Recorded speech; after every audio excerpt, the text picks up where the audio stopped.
আমরা যদি রামচন্দ্রের লীলা নক্ষত্র অনুসারে বিচার বিবেচনা করি তাহলে কিছু কিছু সূত্র আমরা দেখতে পাবো। যেমন রামচন্দ্র কিভাবে তার নক্ষত্রগুলোকে ইউজ করেছে, কিভাবে তার ফ্রেন্ডশিপ গুলোকে ইউজ করেছে, কিভাবে তিনি তার জীবনের সমস্যার গুলোর সমাধান করেছেন, এগুলো আমরা এই নবতারা চার্ট থেকে আমরা খুব সহজেই বিচার বিবেচনা করতে পারি এবং এই চার্ট থেকে শিক্ষা নিয়ে আমরা নিজেদের জীবনও সুফল ও সুগম করতে পারি। আমরা জানি শ্রীরামচন্দ্রের জন্ম নক্ষত্র বা বার্তারা হলো পুনর্বসু। তিনি সবসময় তার 27 নক্ষত্র অর্থাৎ আদ্রা নক্ষত্রকে ব্যবহার করেছেন। আদ্রা নক্ষত্র হলো শ্রীরামচন্দ্রের অতি মিত্র বা বেস্ট ফ্রেন্ড একটা নক্ষত্র। অন্যদিকে চতুর্থতম নক্ষত্র হলো মঘা। তিনি এটুকেও খুব ভালোভাবে ইউজ করতেন তার জীবনের ডাইরেকশন বা সলিউশন গুলো খোঁজার জন্য। তো আমরা দেখি এই আদ্রার কি কি এলিমেন্ট তিনি ইউজ করেছেন। আদ্রার একটা সিম্বল হলো পুরুষার্থতে কাম, যা তীরধনুকে দেখায়। আদ্রাতে চোখের জল দেখায়। তিনি জীবনে অনেক কষ্ট সহ্য করেছেন এবং প্রজাদের জন্য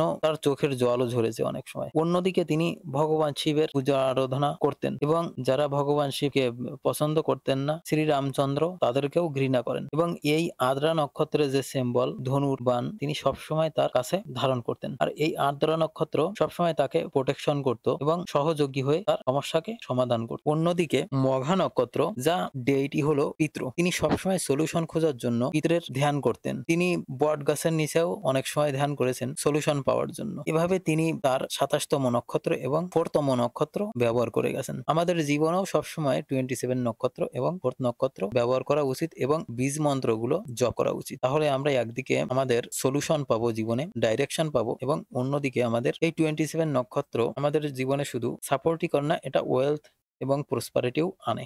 আমাদের শরীর, মন সবকিছুর জন্য এটা আমাদের হেল্প করে, যেমন আমাদের জীবনে একটা বেস্ট ফ্রেন্ড করে। শ্রী রামচন্দ্রের পত্নী অর্থাৎ মাতা সীতা তিনি পুষ্যা নক্ষত্রে জন্মিয়েছিলেন এবং এই পুনর্বসু নক্ষত্রের ক্ষেত্রে দ্বিতীয়তম নক্ষত্র হলো পুষ্য, যা শ্রী রামচন্দ্রের জন্য ওয়েলথ, প্রসপারিটি, তার জন্য হেলথ কে নির্দেশ করে, জীবনের উন্নতি সাধন করে।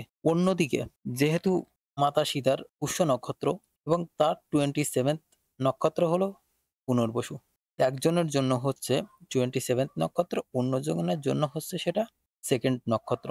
তাই এটা খুবই ভালো কম্বিনেশন। মাতা সীতার জন্য শ্রী রামচন্দ্র সেই লঙ্কা অবধি পৌঁছে গেছিলেন তাকে খুঁজতে খুঁজতে।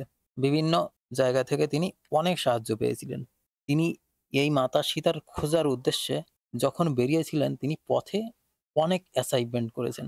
সেই অ্যাসাইনমেন্ট গুলোও আমাদের এই পুষ্য নক্ষত্রে বা সেকেন্ডতম নক্ষত্রের জন্যই হয়েছিল।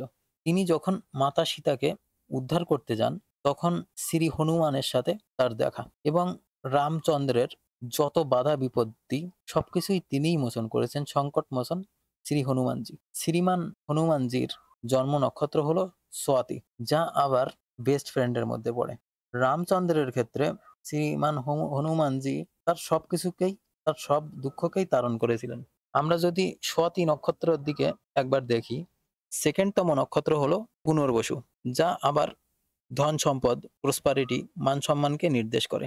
অর্থাৎ হনুমানজি রামচন্দ্রের সেবা করে অনেক বড় ধন, যাকে আমরা ভক্তি বলতে পারি, সেইটা অর্জন করেছিল। এছাড়া যেখানে ভক্তি আসে সেখানে ওয়েলথ বা টাকা পয়সা, ধন দৌলত, শক্তি সব এমনিতেই পাওয়া যায়। অন্যদিকে শ্রী রামচন্দ্র মহান বেদজ্ঞান শ্রী লঙ্কেশকে অর্থাৎ রাবণকে বধ করেছিলেন এবং তার নক্ষত্র ছিল চিত্রা, বন্ধুর ভিতরে পড়ে, ফ্রেন্ডের ভিতরে পড়ে, যা সবসময় উপকারী সিদ্ধ হয়েছে। শ্রী রামচন্দ্র যখন পিতার বাৎসরিক অনুষ্ঠান পালন করবেন তিনি শ্রী রাবণকে পুরোহিত বলে ডেকে এনেছিলেন, কারণ পুনর্বাসুর ক্ষেত্রে চিত্রা নক্ষত্র বন্ধু হিসেবে পড়ে এবং যা পুনর্বাসু নক্ষত্রের ক্ষতি করতে পারে না।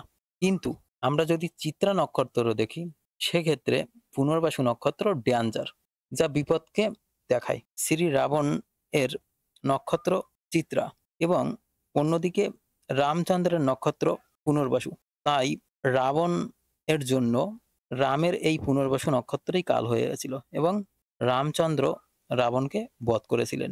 যখনই আমরা হনুমানের দিকে যাব, হনুমানের ক্ষেত্রে 27th নক্ষত্র চিত্রা এবং আমরা জানি যতবার শ্রী রামচন্দ্র বিপদে পড়েছেন ততবার তিনি যত সব সরঞ্জাম আছে সবকিছুই লঙ্কা থেকে নিয়ে এসছেন।